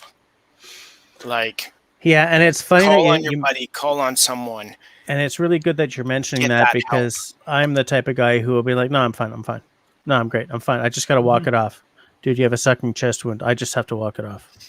Do you know what I'm saying? Like, and that is me. And it's something that I struggle with because I know that is a fundamentally dangerous mindset to live with. But it is the mindset that I live with. And it's weird because in so many ways, I live to not be the typical male. Do you know what I'm saying? Like, I think that to be a real man happens to mean changing diapers and not feeling effeminate for that kind of thing. Or, playing with daughters and wearing a antennae if that's what they want and feeling okay with that. But there's one thing that two things. Because I have a real problem with asking for directions if I can't find something. But it's weird how those things sort of, those things are just there. And they're hard to get over. They're hard to get past. And they can get you killed if you're in the wrong situation with that mindset, And it's and I don't know why those two things are still sitting there in my head. I don't get it. I think it's the way we're wired from evolution. Yeah, maybe. You know who I think about a lot is Ötzi. You guys know Ötzi? Ooh. Well, a lot of English speakers call him Ötzi. He's the guy who was found on the border between Austria and Italy, up in the mountains there. The Iceman, essentially. He was a mummy found, and he'd been essentially killed by somebody. And what was magic about Ötzi? Hold on. Am I going to bore everyone who's watching if I look him up to add? No, look him up. Ötzi the Iceman. You got me curious now. Huh? The Iceman, you're going to get Wim Hof if you go looking for the Iceman. Right. I'm just going to throw up the Wikipedia because Wikipedia is beautiful for one thing. It's got a lot of links to better sources. Boom. True. So, Christ, hold on a second. That's not it. That's a letter I wrote to the principal. You see, here's the thing. I'm not used to Windows, so I keep using the wrong... Dear principal, my daughter had to walk to school in 2 feet of snow. No, it was a snow day today. Snow day today. Snow day. Snow day. Both ways. You guys got bombarded. Uphill. Both up. Please be the right link.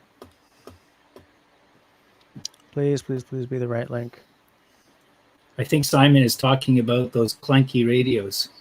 Yeah. English Wikipedia. Watch us all freeze up as we load the other page. Yeah. I'm just like, don't freeze. I'm going to copy that and I'm going to try that again because that link doesn't look right. Basti. No, it's it. Yeah, it looks right. I think about that guy a lot. Between 3400 and 3100 BC. Holy smokes. Here's the thing that I think about this guy a lot. Like, if I see a magazine with his name on it, boom, I'm buying that. If his name pops up in a podcast, I'm listening to it. I think about him a lot because I what's the example I want to use? There's a series that I think the BBC or Channel 4 or something British did where they hired like 5 historians and put them on a 14th century farm that miraculously had survived until the 20th or 21st century. And the idea was that they could use nothing that was newer than that farm. Oh, no, they could use nothing that was a technology that was newer than that farm. They were there for a year. Okay. So that meant, if you were going to slaughter a pig for meat, you were going to use the tools that they had in the 1400s, 1460s, whatever. And I think a lot about how much stronger your run of the mill kid was in 1460 than in 1960 Yep. or And able to fend for 2019. themselves, and yeah. It's not even. I mean, yes, but that's not even as far as I go. I'm gonna just sort of center myself so that I'm not like half on my own screen. For God's sakes, it's just the fact that like the day to day of these people was so brutally hard, right? In some seasons, some seasons were okay. I don't No? mean like in a bad way. I mean, what I mean is you're on a farm in 1460. That's a Waddle few and weeks daub, ago. right?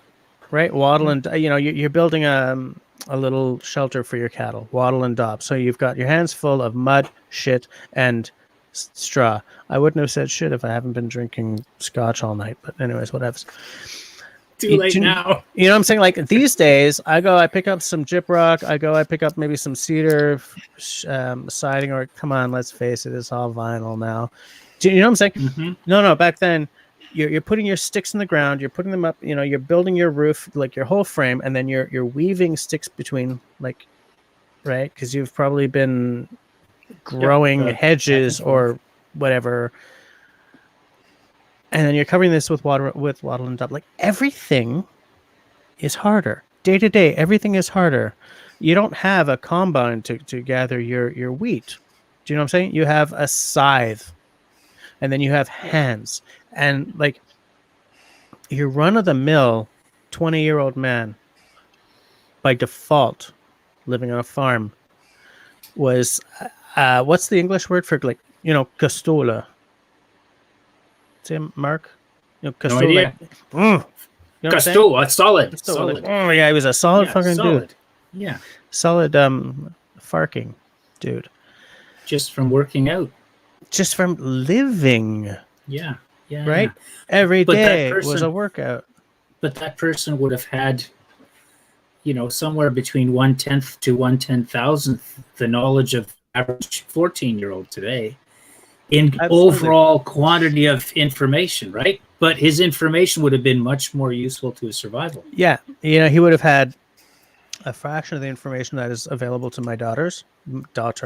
Let's face it, the other one's 2. She's not looking up information. She's making a mess. Is she saying mama and dada? Yeah, of course she is. Yeah, she's yeah. She points at you when it's your fault. No, when it's my fault, she says dada. But I guarantee you that information was 100% more useful than what our kids have in their brains today. Absolutely. Yeah, 14-year-old kid in 1460 living on a farm. Yeah. He looks at the clouds, looks at the sky, and thinks tomorrow's going to rain. 14-year-old kid today looks at the clouds, looks at the sky, and thinks, "Where's my phone? Yeah, what am I doing outside? Yeah, my iPad's inside. Yeah. Hold on. I think we're way behind on the chat here. Okay, that's where I don't think the chat has moved that much. Simon was talking about the radios being unreliable and needing a lot of tender, loving care to even work. Yeah. Everything in D&D is unreliable. Fair enough. Well, not everything. Many things. Grace Martin says the people are not. Fair point. Grace Martin says, I've been reading a book about U.S. Revolutionary War history. By the way, up here we call that the American Revolution. I'm surprised how many babies and children died from diseases. That's true of war, though. And like back then, medical science was not... I don't want to say it was primitive, because the people we think of as primitive were not primitive. No. It's just they were not yet where we are today. And even they had their own technologies, their own systems. They had their own systems, their own technologies, and a lot of those technologies were not up to the job of taking on pandemics, viruses. Well, even today we're not good with viruses. I don't know. I live in 2 languages, dude. I don't know some things, but viruses. Is that Yep.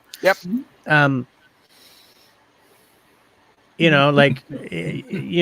living at a time back then when taking off a leg required rum. You know what I'm saying? Could you imagine? He's got some. Stop sawing. Stop sawing. Oh my God, stop sawing. Rather than, Yeah, sawing. Yeah. oh, my leg's gone. Do you know what I'm saying? Like, there's so much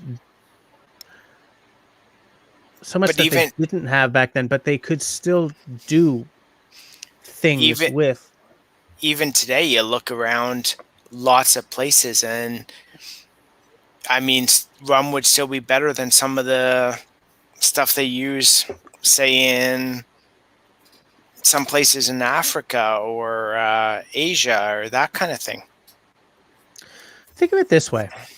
Mm-hmm. Add 400 years onto today's date. What do you think they'll be saying? Man, people used to die from that. Will they be saying that about cancer? Anything's possible. We don't know. At one point, people thought that measles was the end of the world. Nowadays, we think that's the end of the anti-vaxxers. Sorry. I try to maintain a non-political online life, and then I say something like that. Don't get me started. But I mean, it's better that you do it, Jesse, than us, and then you'd be mad at us and we wouldn't be welcome. It's like, it's perfect that you do it all the time and reliably, you do it. It's great. It's perfect. Fair enough. Actually, something Grace said, I didn't know. That's Simone. What the hell? Oh, it's because he spoke just as I clicked. George Washington died in his 60s from a throat infection. I had no idea about that. That's crazy. To me, it's foreign history, so of course I wouldn't know it. But that is crazy. What the hell was the throat infection? Could have been strep throat, maybe. Who knows? People die of it in those days. Yeah, maybe. You go outside, don't catch a chill. It's like everybody bundle up and scarves around their neck and those floofy ties to keep their necks warm. Floofy ties. Yeah. Crazy word, sorry. It was funny, Simon says about the literacy in Quebec. And so my girlfriend was talking about her grandfather, I believe, she tells me stories about her grandfather who, I believe it was her grandfather who avoided World War I or World War II. That was probably World War II, unless your girlfriend is old. He hid out in the bush in Quebec, and he was supposed to marry the one girl, but the classes weren't exactly right, so the parents of the girl did not want her to marry him. Mm-hmm. But he would hide out on the road where they went to their cottage. Okay. And he would actually write notes on birch bark and somehow hand it off to her on the way to the cottage. I thought that is just so cool, being able to write notes on birch bark that would actually last. Yeah. And be years. Yeah. Yep. Yeah. And there's a real sort of whatever the Quebec term for Canadiana is to that. Of course it was birch bark. Of course it was. It had to be birch bark. Because that's like a CBC special right there. I can even just see the trailer, a guy hiding in the bush looking this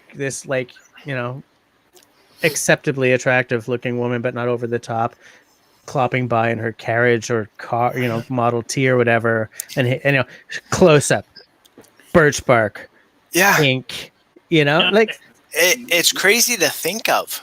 Yeah, as Canadian as maple syrup and I'm sorry. Yeah, take off, you hoser. Yeah. But the thing is, it's always hard for us to imagine the way things were when the way things were that hard for us to imagine. we can't really get what that was because we've never been there. No. You know, we can't get what the feeling of the fabrics were. You know, these coarse, even in the 40s, man, of coarser fabrics than there are today. Do you imagine some poor guy in the trenches in one of those heavy ass woolen waist length jackets that the Commonwealth troops wore? Give me a break. That would be no fun at all. You know? I just can't imagine myself in one of those, and I'd be scratching nonstop. Absolutely, you know. Like, but you'd be warm-ish. I would be warm. Yes. Ish. Yeah. But you know, like it's funny because we view this is not really what I was going to talk about tonight, but what else? You didn't know what you were going to talk about, did you? No, well, it's as I said, Tyler suggested something, and then Dennis has already talked about something related. I missed it. Like, we always see the people who came before us as being more primitive. And the thing is, if you go back far enough, the people who came before us, or the Romans who built aqueducts, some of which are still in operation today. The roads are still in operation. Some of the roads bridges are still in operation. Boom. There's so many things that are still in operation, and we cannot achieve that same quality today. Purely because there's no real workmanship left. You know? I'd like to hear more from Simon talking about literacy in the early days. That's fascinating. Yeah.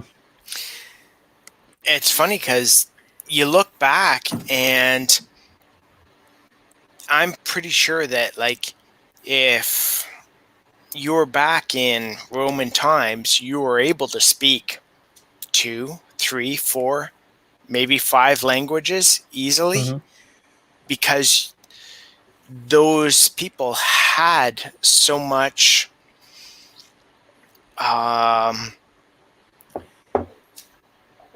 they had language to communicate with their trading partners. They were able to travel. They were able to trade. They were, like, you take a look at the Vikings, and they were like North America, Asia, Middle East, Africa, and they had to communicate with them all. And myself, I have trouble trying to learn French, and I've been here for 3 years. But, you know, the different, like, if you look at how many Roman legionaries were from outside of Rome who'd grown up speaking a Germanic language and learned, and by the way, legionary Roman, shut up, Jesse. Legionary Latin was very different to classical Latin, which, by the way, is also different to street Latin, right? We call cats because in street Latin, a feudus was actually called a catus. What? But, like, so it wasn't all, like, you know, the Roman Empire wasn't all one, you know, classical Latin speaking empire. Are you kidding me? It was the same with the Vikings. They were not all Scandinavian. There was, like, languages and stuff happening. Yep. The ships were big enough that they would have taken on passengers that knew the languages where they were going. Yeah. Yep. How did we end up on this conversation? I have no idea. You brought up sailing issues earlier. Oh yeah, well, just because I felt that someone had to bring up when the shift hits the fan story. If I was going to ask people to come on and tell something, you know, I think Thorhaven's story takes the cake though, man, because I hate that feeling. Which feeling? Can't freaking handle it. It was the only time I felt it, and I've been out in the cold after, and I want to say it was about 2 years after that, I could not deal with the cold at all. And now, years later, I can now deal with the cold again. I can go out in my shorts and do the morning chores and that kind of stuff. But for a while there, no, I couldn't deal with the cold at all. It was like a psychological thing almost. Wow, there's a little PTSD going on because there's a difference between being cold and being dangerously cold. Like, there's a difference in the feeling. You know? Yep. Yeah, it wasn't even in my brain. It was just the body. Mhm. It was just, I It was felt there. it. Yeah. It was stuck there. Yeah. It was done. We had somebody go hypothermic on a mountain trip, and they'd worn cotton when they'd been told not to wear cotton. And we got into 3,500, 4,000 feet and stopped for a snack, and she started to shiver and turn pale and blue, and we what's the matter, and she could barely talk. So somebody had the emergency sleeping bag and out the sleeping bag and volunteers to get and warm her up, and somebody's cooking up some soup, and you're up 4,000 feet of mountain. You don't want to have somebody not be able to walk their way back down. My personal policy is, if I'm going on an expedition and they tell me not to wear something, not gonna wear it. Right? For two reasons. A, I don't want to die. B, I don't want to be that person. You know what I'm saying? That guy. Man, we had a great trip, but some stupid asshole. But you learn stuff from. I don't want to be that guy. You learn stuff on those trips. I never held it someone else's example. Got into trouble. It meant that we learned experientially that all that stuff they were teaching us in classrooms and in the wilderness books were true. But I don't want to be your index case. I don't want to be the example that you point to. You don't want to be that guy for the rest of your life. No. Yeah. No, if you want to know why what I'm saying is true, there was this guy on this trip and he was stupid, and I don't want to be the guy on your trip who was stupid. Never be that guy. Exactly. Nobody wants to be that guy. But I don't remember the names of these people. It wasn't important. It was you don't have to remember the names. All you have to know is that you've got an example, and this was a person who miraculously made it to the age of 24, and you have no idea if this same genius has made it to the age of 44. Right? If it says on the form, don't wear cotton, you know what? Not gonna do it. Yeah. Except when I was younger, I would have worn cotton just because. Because you're one of them? It's like, just to see if you can handle it. Stupid authority telling me what I can and can't do. And then I'd be like, oh, goddamn, they were right. Ideal philosophy for someone who went into the armed forces, by the way. Oh, authority? Take that. Yeah. Yeah, go figure. I have a problem with authority, and all I wanted to do was join the armed forces.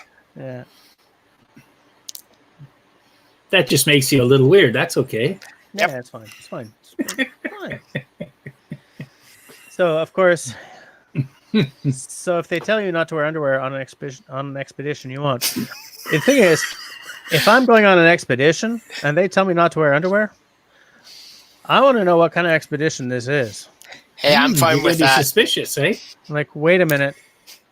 Are you going to a Caribbean island or something? Or are you going to something more dangerous? Who's going on this expedition with me is what I want to know. My first question would be male to female ratio.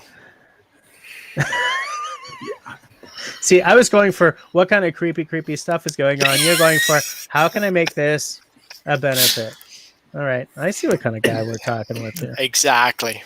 He knows the glass isn't half full or half empty. It's refillable. Exactly. You can always order more. You guys. Use guys. Use guys. Terrible. Use guys. Yeah. There's a Canadianism for you. Use guys. Exactly. Use guys. I don't know which part of the country that comes from. I don't know what the hell happened to this conversation. No.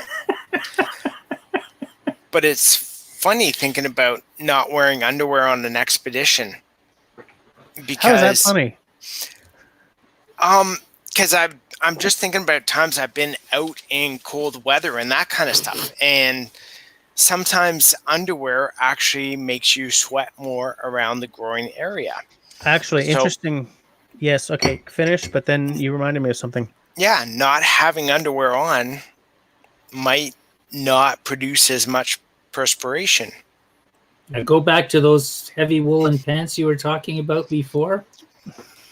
Now, way back when I was in cadets, we were winter camping, And they always taught us strip down as much as you can.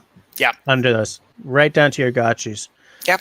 And we, you're picking up your sleeping bags and liners at Long Point, Quebec, and thinking, "Ooh, I wish this didn't smell like this." So it's like, am I really doing this? Yeah, I'm doing this because our Squadron 2IC, who was great at shouting orders, not necessarily the smartest chippy and the, whatevs. I don't know where to take the metaphor with that. But anyways, she was like, "Oh no, man, I'm bundling right up. And exactly what you're talking about happened. She had all these layers. She was sweating. The sweat was cooling down. She was hypothermic. She was airlifted to a hospital. Yeah. And so for the rest of the year, she was airlifted to a hospital. Right? She's giving orders. She's like, "I know what I'm doing because I'm 2IC." And everyone else is like, "You were airlifted to a hospital." And that's probably where my philosophy of, dude, if I'm going on a winter expedition and the paperwork says don't wear cotton, I'm just not going to do it. Because I also have one of those people in my history who will always be the index case for me of what the hell you don't do. And who wants to be that person? Who the hell wants to be that person? Nope. Sometimes I do because they remember that guy.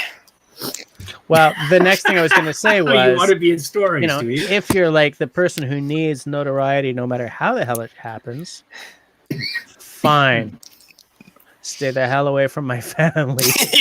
It's true, yeah. Yep.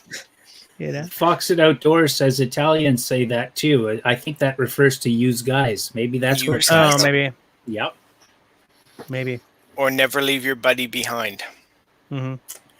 That's the military idea. Yeah, fair. Or was that the Poles? Never leave your buddies behind. Your buddies. Oh, I don't know. But we're coming down to the end here. It's 22:57. Uh-oh. Well, best of the evening to you. Yeah. Not too much shoveling for the rest of the week. Oof. We've been getting 4 to 6 inches every night here. I already did the driveway today, so I'm good to go. Did it take you a while? It was usually it's 40 minutes. But then I was trying to do a video for YouTube, and I just bastardized it because I was using my contour camera, and the sound and the picture on that are not so good. So it took me about 2 hours to do everything, and including putting hay out for the cows and stuff. So you got cows? Cool. Yeah, we got 4 Highland cows. So nice. I'm gonna go out on a limb and say that you and I know each other through Mal. Yes. Yeah, that's what I thought. Yeah. Yeah. Good limb. Yeah. Yep. Yep. Yeah, Mel came up. I don't know if you saw the greenhouse video that she. I haven't watched it yet. Put out. It's in my plan to watch after this. Was that at your place? Yep. Yeah. Yeah, so I thought I recognized. She came up to visit us on the weekend and did a video on that. So really good. So I'd like to see her bears video. I haven't seen that one. How close to Mal's undisclosed location are you? She said it was an hour and a half to come to us. So not close. Not far, but not. It's not bad for Canada. I was gonna, yeah. And you're not is that neighbors. an hour and a half closer? Are you closer to me, or are you on the other side of her location? You're Montreal-ish. Yeah, right in Montreal. So yeah, we're closer to her. So for us to Montreal is about 2.5, 3 hours. Okay, but you're between us and her. We're location. north of Quebec City. Yeah. Okay. Yeah. So. Yeah, my missus went to university in Quebec City. She went to Laval because. Nice. Of course, but yeah. Yeah. Mm-hmm. That's a nice town. About parts of it are a nice town. Parts of it are just another modern blah. But yeah. All right, we are now at 22:59, which means that we may as well just shut her down. Thanks to you guys for thanks to Thanks for having us. Thanks to the two people on screen for being on screen. Thor, it's nice to actually, speak to you. Nice to meet you, Thor. Instead of just like a name in the side chatting chat. with you guys. Thanks to everyone who has been hanging out to the bitter end, all 10 of you. Until next week, stay healthy, stay sane, and be kind to one another. Good night. Do we have to? Yes.